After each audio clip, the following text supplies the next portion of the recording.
norma persinahan ya memang ini kontroversi juga. Kenapa sih negara harus mengurusi ruang privat orang? Iya, benar.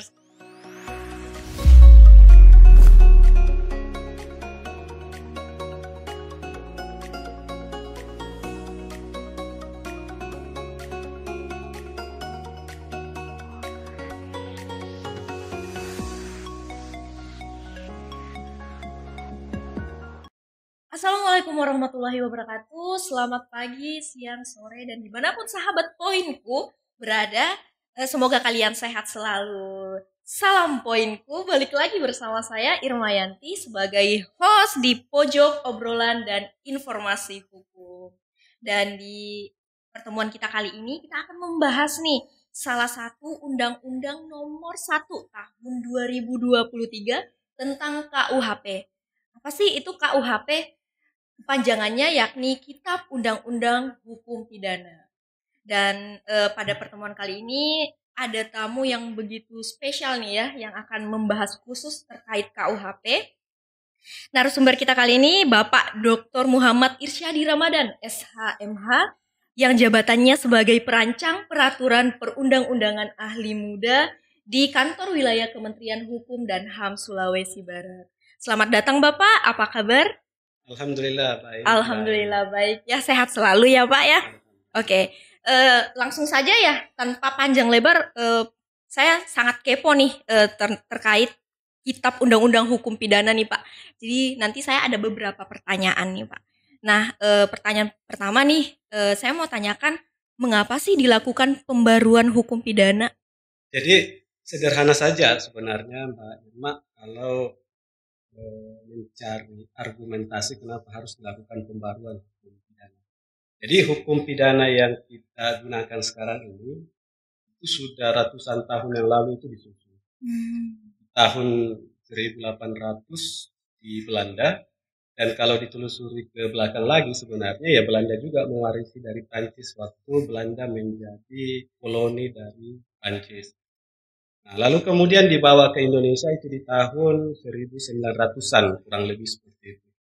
Nah, artinya bahwa KUHP yang masih kita gunakan sekarang ini yang berakhir di tahun 2026 nanti ini menandakan bahwa sudah sangat ketinggalan zaman.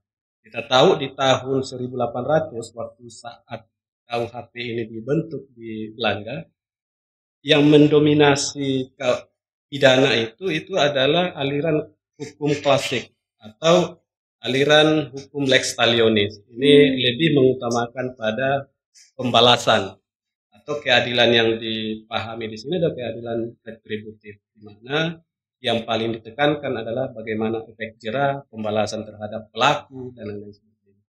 Nah, ini tentunya sudah ketinggalan zaman dan tidak sesuai lagi dengan keadaban kemanusiaan sekarang. Nah, itu menjadi salah satu alasan sehingga dilakukan upaya pembaharuan terhadap hukum pidana yang kita gunakan sekarang dengan menghasilkan KUHP yang baru dengan perspektif yang benar-benar didasarkan pada jiwa bangsa kita, polhes bangsa kita.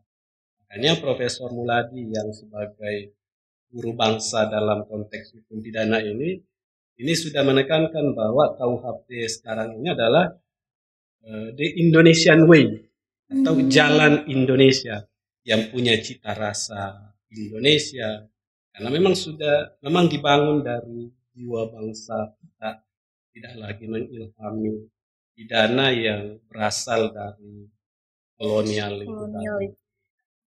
Baik Pak, ini ada pertanyaan kedua. Apa sih misi di balik pembaruan KUHP ini sendiri?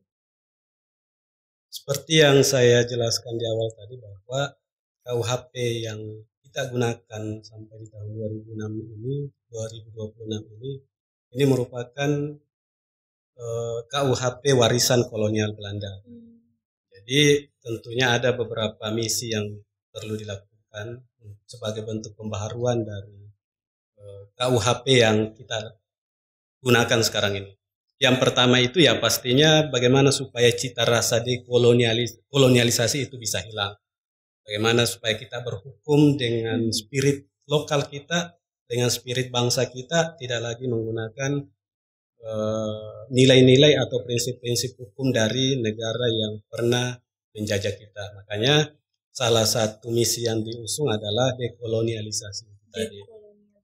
Ya, jadi cita rasa hukumnya dulu itu kan lex talionis, keadilan retributif dan lain sebagainya.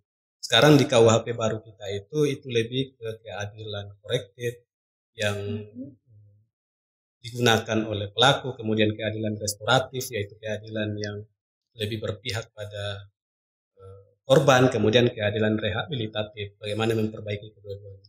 Kemudian yang kedua adalah misi demokratisasi.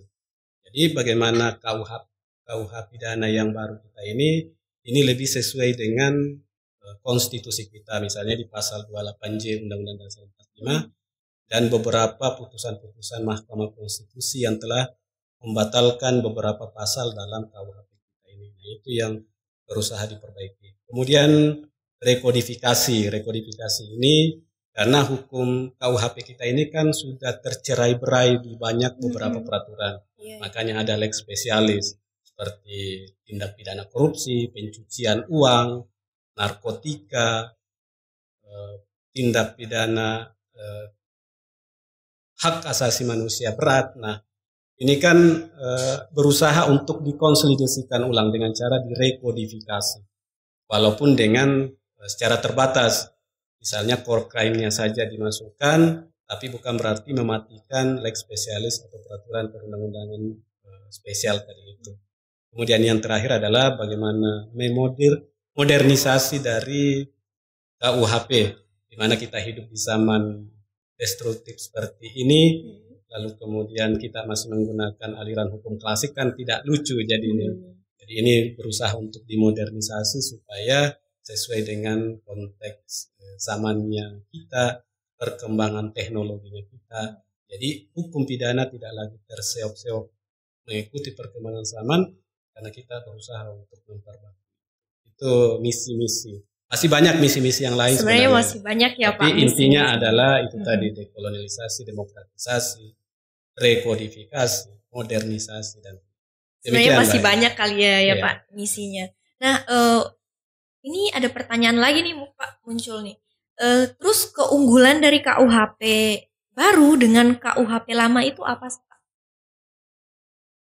Keunggulan dari KUHP yang baru ini yang akan berlaku di tahun 2026 nantinya, ya kita bisa saksikan, kita bisa lihat sebenarnya di buku 1 itu sangat luar biasa. The Indonesian Way, kalau Prof. Muladi mengatakan The Indonesian Way atau Jalan Indonesia, artinya memang cita rasa Indonesia. Ada living law, mengakomodir living law, hukum yang hidup di tengah-tengah masyarakat. Jadi ada perluasan dari asas legalitas yang formal ke asas legalitas yang pendekatan material. Kemudian selanjutnya ada 3 pilar KUHP sebenarnya. Ini bisa lebih kelihatan apa keunggulan dari KUHP kita sekarang ini yang baru. Misalnya dari segi tindak pidana. Kalau pilar KUHP itu kan tindak pidana, pertanggungjawaban pidana, kemudian pidana dan pemidanaan itu sendiri. Nah, kalau dari tindak pidana itu kita bisa lihat bagaimana asas legalitas berdampingan dengan asas keadilan. KUHP yang lama itu sama sekali tidak pernah ada norma yang memberikan ruang bagi asas keadilan. Artinya bukan tidak memberikan ruang, tapi selalu lebih ke asas legalitas yang formal. Nah, sekarang ini ada norma dalam KUHP kita yang baru yang menyatakan bahwa ketika hakim menghadapi 2 kasus, yang mana harus dipilih? Kepastian hukum atau asas keadilan. Nah, di situ disebutkan bahwa ketika hakim menghadapi 2 permasalahan itu dan harus memilih, maka hakim harus mendahulukan asas keadilan dibanding dengan asas legalitas atau asas kepastian hukum itu. Kemudian dari segi pertanggungjawaban pidana, ada dikenal kalau KUHP kita sekarang itu lebih ke asas monolistik. Lebih pada menekankan individual liability, pertanggungjawaban individu. Tapi sekarang diperluas lagi dalam KUHP yang baru, bahwa pertanggungjawaban pidana lebih mengarah ke monodualistik, yaitu menjaga keseimbangan antara kepentingan individu pelaku misalnya korban ke kepentingan secara menyeluruh atau kepentingan publik misalnya, itu semua akan dijaga. Jadi sebenarnya keunggulan dari KUHP yang baru kita ini sudah sangat luar biasa menurut saya. Asas legalitas dengan asas keadilan sudah diintegrasikan, kemudian living law diakomodir dalam hukum pidana kita. Makanya ke depan kita sambil menunggu PP ini tentang bagaimana pedoman pembentukan peraturan daerah yang akan mengakomodir living law itu supaya bisa terintegrasi dalam sistem pidana nasional. Luar biasa ya keunggulan dari KUHP baru ini ya Pak. Tadi Bapak membahas terkait living law. Ya. Nah mungkin di sini sobat poinku nih ada yang kepo, mungkin living law itu seperti apa Pak? Mungkin bisa dijelaskan? Jadi living law ini merupakan salah satu item atau poin yang di-highlight dalam KUHP baru kita karena kontroversi memang. Banyak orang yang menolak, banyak juga yang mendukung. Bahkan salah satu guru besar hukum pidana di Indonesia ini pernah di salah satu talk show TV nasional mengatakan bahwa kalau sampai KUHP baru sudah disahkan, diundangkan, lalu kemudian tetap ada living law di dalam, maka saya orang yang paling pertama untuk melakukan judicial review. Begitu kerasnya beliau menolak. Tapi ini kan perbedaan cara pandang saja sebenarnya. Nah, jadi living law itu sebenarnya ada asas bilang begini, nulla funa sine lege, bahwa kurang lebih artinya tidak satupun perbuatan bisa dipidana kalau tidak ada aturan yang mengatur. Nah, itu berkembang tidak sesempit pada dasar aturan, tapi sekarang berkembang lebih luas menjadi nulla funa sine jur. Kalau tadi sine lege, kalau sekarang itu sine jur. Kalau tadi itu adalah didasarkan pada aturan, dalam hal ini tertulis. Nah, sekarang lebih diperluas sine jur, yaitu berdasarkan pada hukum yang ada. Artinya hukum itu tidak harus tertulis dalam konteks ini. Nah, oleh karena itu dengan asas yang luas itu diperluas itu, maka ini bisa mengakomodir keberadaan hukum pidana adat menjadi hukum yang bisa diperlakukan di Indonesia. Tapi sebelumnya ya harus dituangkan dalam peraturan daerah. Jadi living law ini adalah kekhasan dari KUHP. Kalau bahasa Prof. Muladi ini adalah the Indonesian way. Ini adalah jalan Indonesia, khas Indonesia. Bahwa kita negara yang punya kearifan lokal, hukum-hukum adatnya masih hidup di tengah-tengah masyarakat, itu kemudian ditarik, diakomodir, diintegrasikan menjadi hukum nasional melalui peraturan daerah. Wah, demikian. Luar biasa ya Pak ya terkait KUHP baru ini. Mungkin kita perkecil lagi nih pertanyaannya nih Pak. Gimana sih dampak KUHP baru terhadap penyelesaian masalah di lembaga pemasyarakatan? Ya, jadi memang kita salah satu lembaga dalam sistem hukum pidana. Karena di akhir dari penghukuman ada di kita, lembaga pemasyarakatan. Dan sekarang kita mengalami overkapasitas, overcrowded, di mana ini menjadi beban yang sangat luar biasa bagi Kementerian Hukum dan HAM. Ada yang mengkritik begini bahwa jangan sampai KUHP yang baru justru akan menambah beban Kementerian Hukum dan HAM, dalam hal ini adalah divisi pemasyarakatan. Pada dasarnya sebenarnya yang membuat kita terbebani, beban berat ini diberikan kepada Kementerian Hukum dan HAM atau lembaga pemasyarakatan itu karena paradigma pemidanaan penjara dalam KUHP yang lama yang masih berlaku ini. Karena memang perspektif pemidanaan kita menganggap bahwa yang namanya penghukuman itu adalah penghukuman yang benar-benar memberikan efek jera, dan efek jera itu penjara. Bahkan jangankan di tingkat nasional, di daerah saja sebagian kita menganggap bahwa nanti dianggap peraturan daerah yang baik kalau sudah mengakomodir pidana kurungan dan lain-lain sebagainya. Nah, ini menandakan bahwa yang membuat kita berat adalah paradigma hukum kita. Nah, sekarang paradigma berhukum khususnya untuk pidana pemenjaraan itu sudah berubah. Tidak lagi menjadi pidana yang paling utama, tapi ada pidana-pidana yang jenis-jenis pidana pokok yang sifatnya alternatif, misalnya pidana pengawasan, pidana kerja sosial. Pidana kerja sosial ini ya kita adalah salah satu negara yang cukup tertinggal sebenarnya. Kalau di luar negeri itu, di Eropa misalnya, itu kan pidana kerja sosial sudah sangat efektif. Dan ini dengan adanya pidana kerja sosial, pengawasan misalnya sebagai varian dari pidana penjara, ini akan mengurangi beban, tidak harus dipenjara semua. Sekarang kan kita lihat banyaknya narapidana di penjara itu kan biasanya hanya 1 tahun dan lain-lain sebagainya. Nah, dengan adanya konsep pemidanaan baru dengan beberapa varian dan alternatif, ini pasti akan mengurangi pidana penjara, akan mengurangi narapidana di lembaga pemasyarakatan, sehingga beban yang mengakibatkan overkapasitas, overcrowded ini pasti bisa diselesaikan. Karena tidak semua pidana delik bisa dipenjara lagi. Hakim bisa menemukan keadilan melalui penghukuman yang lain, kerja sosial itu. Kemudian belum lagi ada restorasi justice misalnya.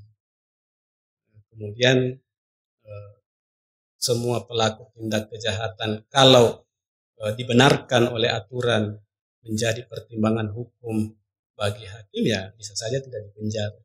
Itu sehingga dengan tegas ya kita mengatakan KUHP ini adalah solusi bagi overkapasitas, overcrowded di lembaga pemasyarakatan. Overcrowded di lembaga pemasyarakatan. Nah, kalau semisal tadi kan Bapak jelaskan mungkin ya, kalau semisal dalam sebuah kasus nih bisa dibicarakan, entah kayak maksudnya bisa bisa dialihkan lah ya, maksudnya di luar dari lembaga pemasyarakatan hukumannya. Nah, kalau seperti itu apakah benar KUHP ini akan menjadi overkriminal? Ya, banyak juga kritikan dari civil society, LSM misalnya, atau teman-teman di akademisi yang menganggap bahwa KUHP yang baru ini lebih overkriminalisasi. Padahal sebenarnya kalau kita mau melihat fakta di dalam KUHP, justru banyak pasal-pasal yang hilang sebenarnya.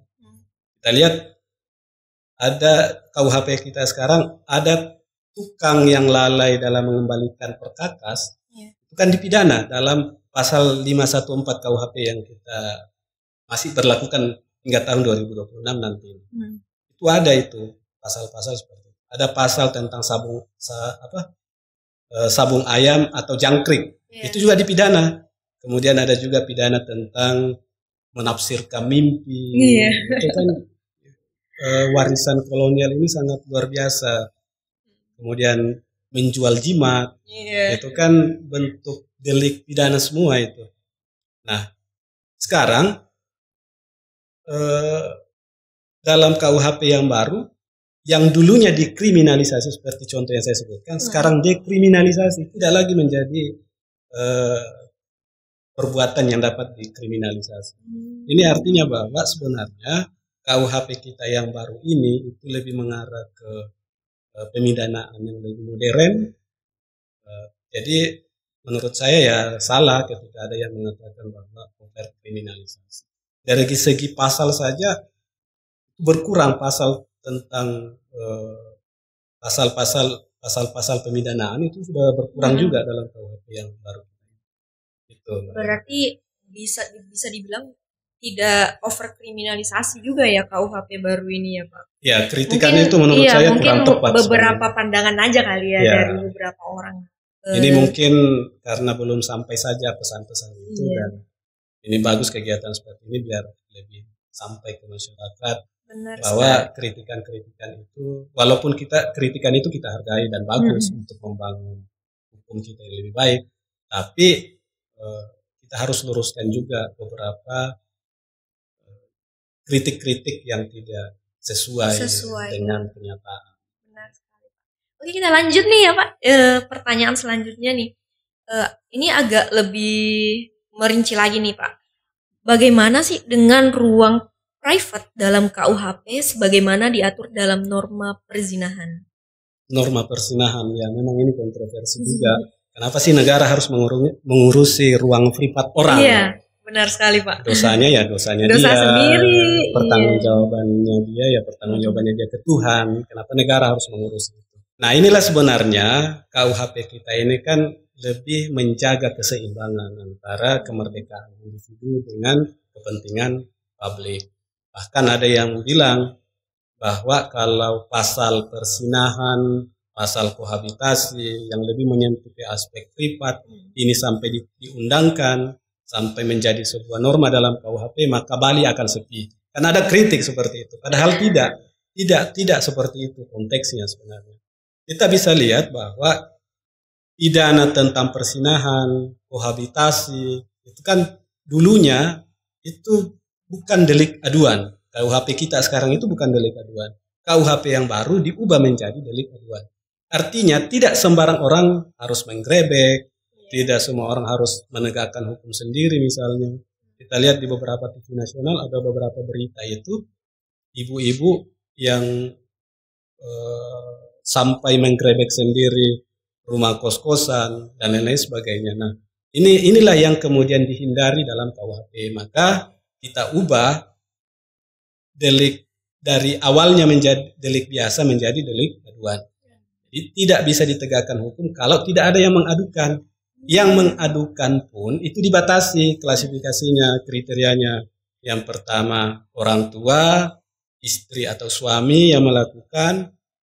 Kemudian yang ketiga adalah atau anak. Jadi tidak semua orang bisa melakukan aduan, tapi harus itu tadi. Dulu awalnya yang sifatnya rancangan pernah masuk kepala desa misalnya itu bisa mengadukan. Sekarang itu pun dihapus karena ini mengkhawatirkan jangan sampai ruang-ruang privat itu terlalu bebas untuk dimasuki orang. Nah kemudian yang kedua perubahannya adalah kalau pasal persinahan kalau dulu harus salah satunya itu terikat atau keduanya terikat dengan perkawinan. Jadi jomblo dengan jomblo bukan delik persinahan dulu atau KUHP sekarang. Tapi KUHP yang baru ditetapkan dan berlaku di tahun 2026 nanti tidak lagi ada batasan bahwa harus ada yang terikat perkawinan. Semua yang tidak terikat perkawinan lalu kemudian melakukan persetubuhan atau tinggal bersama yang disebut dengan kohabitasi itu bisa kena delik. Yang penting ada yang mengadukan. Yang penting ada yang mengadukan. Ya, dan pengadunya pun ya tidak sembarang orang. Pengadunya itu ya istri, anak, yang bersangkutan orang tersebut. Jadi tidak ada lagi ke depan akan ada penggerebekan, ada main hakim sendiri, karena negara menjamin individu juga menjaga kepentingan publik. Luar biasa. Jadi intinya di sini ruang private itu tidak kayak tidak mengecilkan masalah kayak kita main hakim sendiri tuh kadang kayak misalnya ada orang pacaran bla bla kayak dianggap udah salah nih. Nah, jadi ruang private ini di ruang private pada norma perzinahan itu malah memberikan hak setiap individu ya. Jadi yang dijaga ini adalah melindungi individu, melindungi kepentingan publik juga. Kenapa individu dilindungi? Karena ya tidak semua orang harus main hakim sendiri terhadap sebuah pelaku yang kita anggap tidak baik, misalnya zina. Tapi kemudian kenapa zina tetap harus diatur? Dalam artian dia dilarang dengan beberapa catatan yaitu aduan dan lain-lain sebagainya. Itu karena ada kepentingan publik juga. Kita punya norma-norma agama, norma kesusilaan, budaya-budaya ketimuran kita bahwa kita tidak menerima konsep seks bebas misalnya, ini juga harus dijaga.